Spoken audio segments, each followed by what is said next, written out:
Today, we are honored to be joined by a remarkable voice in academic integrity, a veteran in dental education, and a relentless whistleblower who has spent decades not just shaping smiles but also speaking truth to power.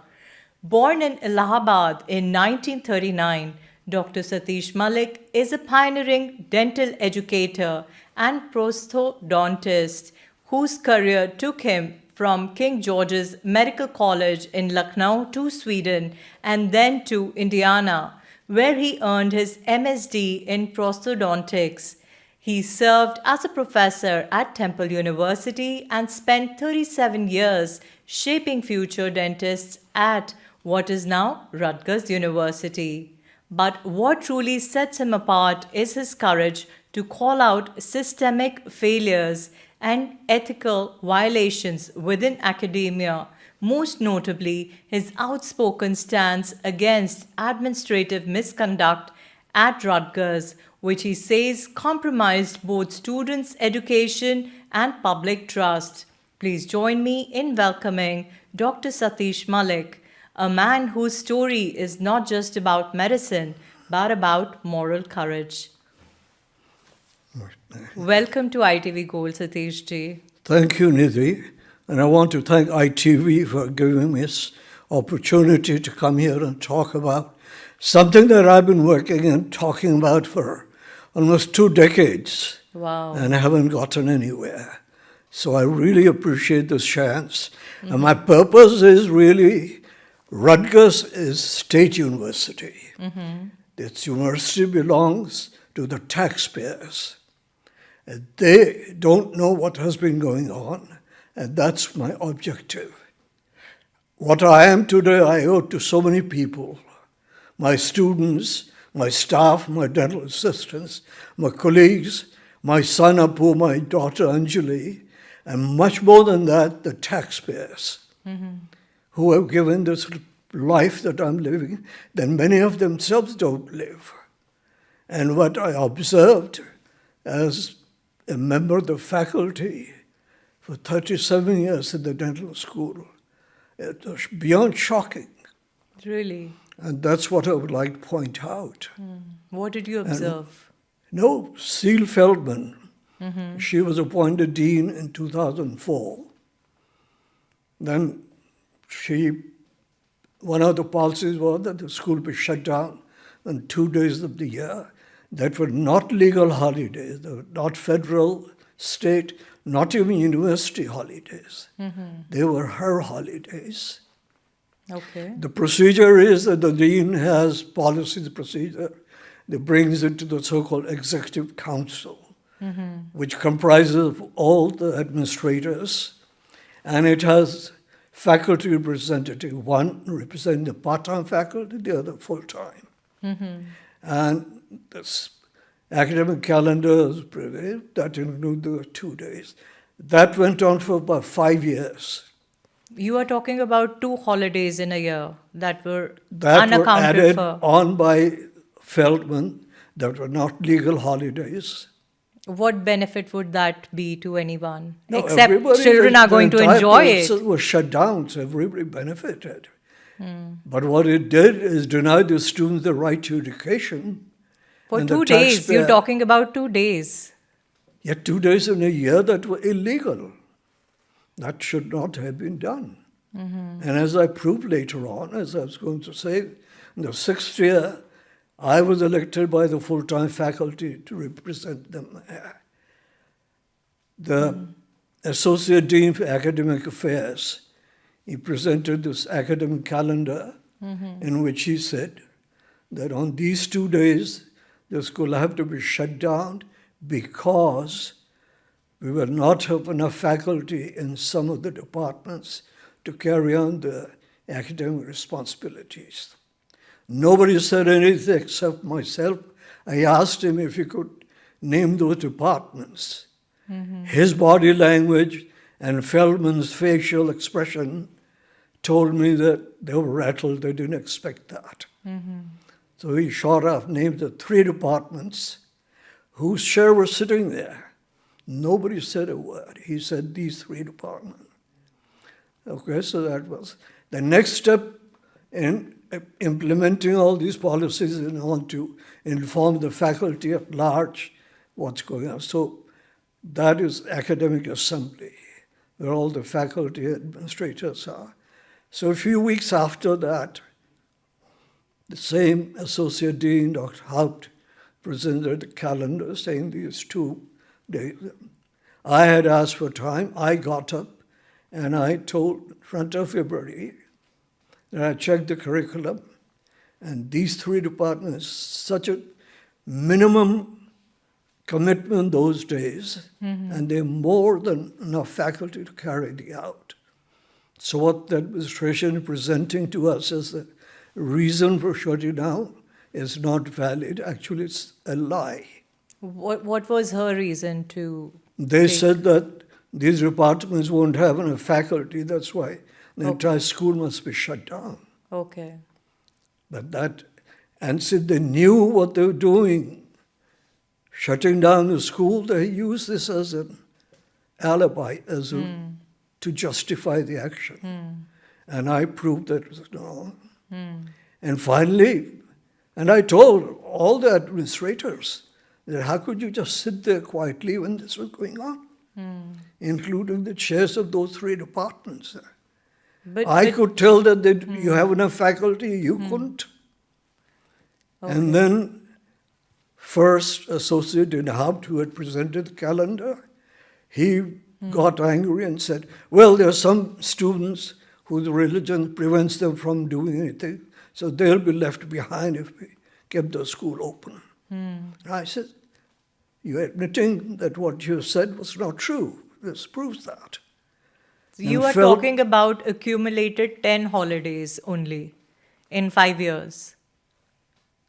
Yes, correct. And And all these people were drawing salaries like $250,000 and more. The entire school was shut down, so the rest of everybody else, all the employees, are drawing salaries. Taxpayers are paying all that money. If you add up, I was looking at, based on what my salary was at that time, that would come to, in a year, close to $10 million, just in salaries and benefits of everybody. Then you add to that the loss in revenue that we generate by treating the patients. So even if we just take 10 million per year, 50 million in 5 years. wow. And had I not intervened and stopped it, it would have gone on to today. Can you imagine where those figures would be? Wow. And I've been trying to tell the vice president and president that, look, hold an inquiry, and they've been ignoring me. Did you file maybe a PIL or any litigation, any? No, what happened is that this was in 2009 when I brought this. Okay. 2010. And the atmosphere, you can imagine what must be for me. My own chairman came to my office, shut the door, and said, you told me I was a dean's puppet. Wow. I said, no, I didn't say that. That's your interpretation of what I said. What I did say that you knew what's being done, said is not true. It's going to deny students the right to education, and you didn't say a word. I didn't expect that from you. That's what I said. You call yourself that makes you a puppet? So be it. There's a faculty there, Marder, of part-time. He became openly hostile again because of doing this. Somebody should have asked him, were you hired to help a student learn or to prevent them from learning? How could they learn if you shut down the place? You're drawing thousands of dollars in salary and benefits. Taxpayer paying you for what? To sit at home? And nobody does anything about it. I complained. I wrote to the president at that time, when Dr. Owen, and vice president, who was vice president of academic affairs, who should be first person to question Feldman. Okay. I asked him, why is this allowed to happen? So she called me up saying, yeah, we're looking into it. You're looking into after I pointed this out 5 years later? Why didn't you look into the first year? So all these people, I think, an obligation, the taxpayers have a right to ask questions and get answers from these people. It's not, millions and millions of dollars are throwing out like this. So And to me, accumulated, how much money would that account to for 2 holidays in a year and that's what I'm 10? saying. No, 2 holidays, somebody will have to calculate that. But the thing is that you're sitting at home, you're drawing thousands, each one of us getting thousands and thousands of salary. Some of the highest paid state employees. Okay. What right you have to take that money and sit at home? To me, that's committing fraud, to tell you frankly. So when this was happening, did you stay home or were you at the Rutgers? No, at that time it was called University of Medicine and Dentistry of New Jersey, Okay. New Jersey Dental School. Then former Governor Christie, who was AG at that time, who heard about all kinds of irregularities going on at the university. So he had formed a committee to look into it. And that's where he changed and it was merged, made part of Rutgers. I see. What surprises me there also, because that was 2006. Feldman was carrying on this 2004. How did she escape that inquiry? I don't know. With somebody in central administration or protecting her? I don't know. What is her stance on this? She's not here. We cannot question her. No, but Feldman is still continuing to be dean. That's the shocking she part of it. is. If she had any moral, ethical standard, if she was not shameless, she would have resigned by publicly admitting that what she did was wrong. She lied to people. She deceived these poor students who were looking at us as a role model. And this is what we do to her. I wrote to Feldman, how could you have nerve to go threaten these students? There'll be dire consequences if they did not maintain the highest standard, moral, ethical, professional standard, when our own such standards were in the gutter. That's true. But then what happened in 2010, with all this going on, my stressing myself, mentally thinking, how could we do this to students? I was diagnosed with cancer of prostate, was really spreading all over. So that, and then coincidentally, 2011, the state came up with a proposal that people who had worked there for 25 years or more can take this package and retire. I don't know, 3 years or 5 years salary, something. So with this, at that cancer, I said, I'll just take that. So it's be called retired, but actually I quit. Okay. I became disgusted, feeling shameless that what we do to these young people who are looking at us, that we're a role model, and these are elite of the institution. That's how they're behaving.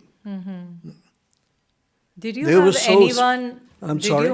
Did you have some support from your colleagues or students at that time?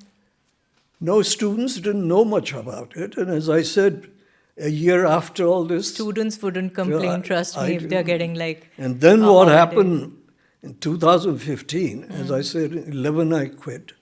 I saw in this magazine that's published by the University of Rutgers that associate dean who had presented the calendar thought was honored by being made emeritus professor. Oh. I said, somebody who lied, who prevented students from learning you. So I wrote to the president, who was at that time Barchi or Barkey, whatever his name is. I said, how could you do this? So he said, oh, this was in Newark, so they'll look into it. Okay. Somebody met there with me, never heard back from them. So I wrote to the president again, what is going on? So he had the nerve to ask Feldman to send me the criteria for selecting or honoring these people like that. Wow. What criteria? Are you trying to tell me that moral and ethical behavior doesn't count in all this? Openly, the guy lied, and you honoring somebody like that. And this went on like, I still can't believe that Feldman continued drawing this kind of salary, getting honors and recognition and raises of God knows how much. And she was said, Which one it is said, Fellows of the American Association of the Advancement of Science. Somebody like Feldman, who, in my opinion, committed fraud, planned to mislead. And who did she mislead? Not you and I or Governor Murphy. Vice President of Academic Affairs, a person called Denise Rogers. And the president at the time, Open. So here, this is what she's doing, and nobody thinks that's anything of it. So you didn't really take up a case against her, like legally? I haven't filed a case. I was hoping. I've been writing to all these people saying, hold a public meeting, okay? Put me to any test you wanted to, okay? And see if you can prove that even one word of I'm saying is not true. It's not hang me in public, but put all those people that I name, same position, okay? And see what they have to, if you can deny it. Look at my face, look at my eyes and say, no, that's not true. You have There's a some guy- receipts there. What Yeah, are and those I've receipts? written, and you can see, I have written receipts to the president, to vice president. And since these people didn't do anything, and I wrote to member of the Board of Governors, chair of Board Governors, Mr. Mark Angelson, Mr. Tilak Lal, who was on that. Didn't get any response from them. So I don't know whether they even read that or there was somebody who intercepted it. I got an email from a guy, an employee called Michael Meager. He accused me of lying. Oh. He wrote that you made baseless accusations and there shall be no response to you. And I kept on asking him who he was because I had not written to him. Whether it was his opinion or he was representing somebody, sending it, no response. Same thing with David Major, is editor of this magazine. Again, I asked him that I would like to send you a report or something. Left message on his machine, sent him an email as he had directed to. No response from him. Then came Dr. Holloway, who's the present president. Let me read it, what he said Sure. in his interview before he joined the, okay? It says, third goal, a beloved community, university culture defined by tolerance, mutual respect, diversity, and a spirit exchange of opinions and ideas. And later on says, where his or her voice is not only heard, but truly listened to it. And the response to my email to him was, your mails are interfering in my work in raising the standards of Rutgers, so there shall be no more correspondence from me. Oh. And then he wrote, how he was going to withstand it. He said, all that happened was before my time, and I want to bury the issue. This is the president. I asked him what issue you wanted to bury.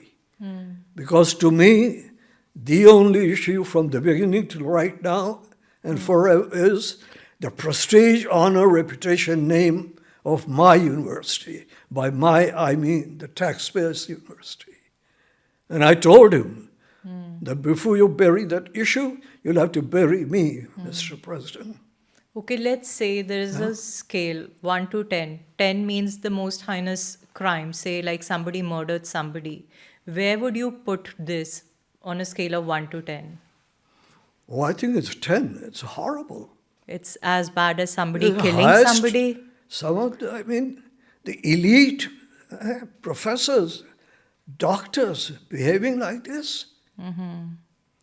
And this guy saying we'll bury it. People are paying millions and millions of dollars. What's going on here? Is this 21st century US? This kind of standard of moral, ethical, professional behavior? You have... Then, since this didn't happen, then I took the governor, Okay, again, with a written receipt. okay. The governor and the AG. I didn't get a response. So I wrote again. So they say, if you don't hear, call this number. I called that number. I was told, if and when the governor gets some time, he selectively responds to these. Don't think the governor has enough time to look at all the mails with all the others. So somebody else in that office must have been given the responsibility. Who decided that this was not worth, or I'm not sure, but I highly suspect that quite possibly the governor's office contacted somebody at the university, and whatever response they got, on the basis of which they decided, forget about this. But you should have been informed, I nevertheless. have written twice. I wrote again. I wrote to Attorney General Plotkin. The response I got, the matter has been forwarded to the division department. Look at it. I'm still waiting to hear from them. And you were saying it's been over 20 years and you're fighting this. 2004 when she started. In 2009 I found her to, committing fraud, what I call it, fraud. How much what I time call do you? lying. How much time do you? Dedicate to this in a day? Oh, like a lot every of day? time. Not only time, my mental health. Just thinking of it, I go bonkers. I say, what the hell is going on? I'm doing this, I'm being called by liar, I've been ignored. You were. And frankly, Yeah. this guy, Michael Meager, wrote that. And that after both Feldman and Haupt had admitted to lying, not telling the truth, carrying on that. And the guy has nerve to not even respond to me. I asked him on what basis. You called me a liar. Tell me, And as then, a child. if I may continue. Yeah, sure. So then I decided to ask for time to appear before the Board of Governors. I did that 3 times. And then again, Amy Towers is the chair. And I sent her a registered letter with the receipt. Never heard back from her. Why do And you in the think that bylaws, is? it clearly says that the petitioner will inform promptly by the secretary after being given instruction with the chair and the president of the university. So then I appeared there at the campus with this in my hand at the time of Board of Governors meeting. Explain I to me what stood this there for is. 3 hours Yeah. hoping, and I was shocked to see that where the meeting was taking place, the door was locked. And there were 3 or 4 armed guards standing there. Wow. And this, I just unbelievable to my part. And I asked the guard, he said, do you have appointment? I said, no, so you can't go. And he said, even if you had an appointment, you will not be allowed to go in with this. And this is one side of it. Besides doing all that, we have a faculty practice there, where full-time faculty are allowed to spend 2 half days. We were told the practice is losing money. But Feldman, who is an MBA, and her appointee, Associate Dean of Business Affairs, also an MBA, so badly mismanaged the practice, it was losing money.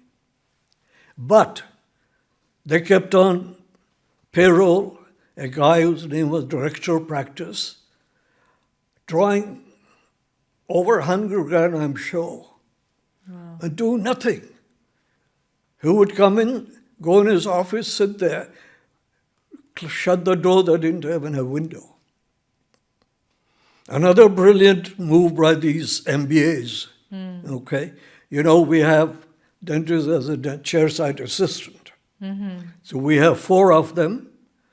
So they furloughed 2 of them to save money. Oh, Continue to keep this director on payroll. that's sad. Hold on to your chairs. Friday morning was my day to go there. I didn't have enough patience, so I told them, make my first appointment at 9 o'clock. I walk in 10, 15 before that. Didn't see anybody there. So I go to where the operatives. I saw one doctor treating a patient. So I go by, knock on the door of the director. So he comes out. I said, where is everybody? And I see one dentalist. There should be one more. Where is she? So he said, oh, she's assisting Dr. Wiener. So I said, but I don't see Dr. Wiener there. Is he doing some kind of surgery? So he's using the other option. So I just out of curiosity, I go there. Sure enough, there's Dr. Wiener. But as I look closely, his patient was the receptionist, Oh, who's supposed to be at the front desk, receiving phone calls, making appointments, collecting money. And this practice of losing money, this is what's going on with directors sitting right there. That's not the end of it. but So I receptionists can also get Yeah, bad teeth right. and some. So I treated Yeah. my patient as best I could. Okay. I walk out, still nobody there.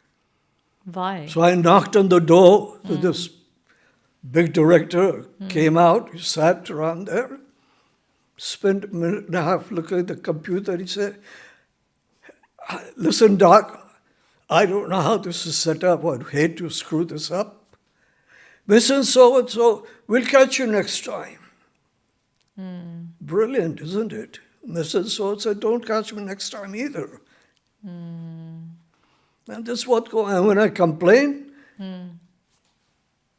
I was taken, that receptionist would receive calls from new patients. Who do you think didn't get any patients? And who got patients? This is what went on there. So losing money left and right by Feldman, the MBA heading, that's it. And I was down. And open, frank discrimination. You know, legal holidays, as so happened, they're Christian holidays. Feldman decided that, well, she'll take her holidays, Jewish holidays. Tell me, as a child, you went to school in Lucknow, right? Did you have like enough holidays as a child? Did you enjoy when you'll get like holiday legal out of the holidays blue? I have absolutely no issues with. But if out But of the this blue is they declare Feldman it's a decided holiday. that No, I'm these were- asking you as a child. Right. You know, out of the blue, if they declare today is a holiday, will you fight with your teacher or will you say like, oh, thank God, like, you know, this is No, a but bonus? for 5 years we tolerated. We thought, well, this is coming from the official rules. It must be okay. But then when I found out it was based on false, lie, coming from the head of the institution. You don't like How could you being tolerate lied that? to. No, what I'm looking, sitting there, I say, this is the elite of the school. Dean, associate dean, assistant deans, head of departments. And a And moral this is what they're compass doing so to the big. students. Yeah. Facing the students that are making the thing like, oh, look at me, I'm idle. Deceiving you, looking at them, lying to them, and doing this. How could you do What that? would you want your legacy to be? You are fighting this on and I on. still want an inquiry, an open inquiry. And I said, put me, the first one, in the cage, ask, take any oath or whatever, and let me repeat what I have to say. And as I said again, even if one word I say is not true, hang me there. But do the same to all these people that I have named. And let me finish this a little bit more, okay? Discrimination. I more than qualified to be administrator. Instead, she made some of my students that. There was one Dr. Singh there who more than met the qualifications to be the chair. But instead, she appointed a part-time faculty, one Dr. Sullivan, to that position. And do we have enough few more minutes? Or? I would like to talk about. Tell me, there must be something really rewarding while you were there also. Like, can you talk about something positive about this? Oh, positive? I have lots of positive. Okay. Okay? But this one outweighs everything because we've just been You talking about go this. and talk to my students, my secretaries, dean's secretary in other, include dean's office, including the lady who cleaned the place, what they thought of me. I never got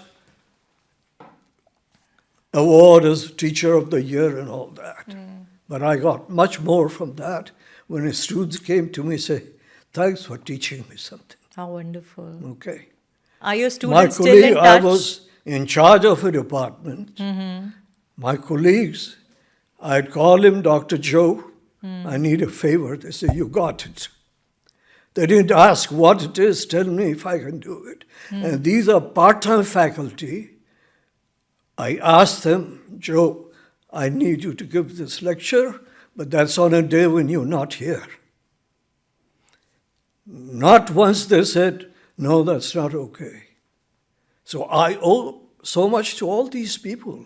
And I'm very happy, and I was, the life I'm living, all this, even today, my students call me up, say, hey, can we have lunch sometime? How nice. How can I beat that? That's great. But tell me, after so many years, have you garnered support maybe from your students or some old colleagues? Are they in on this issue with you? Once they know this, then you can hear what they have to come out and say. So all this came at what cost, you would say?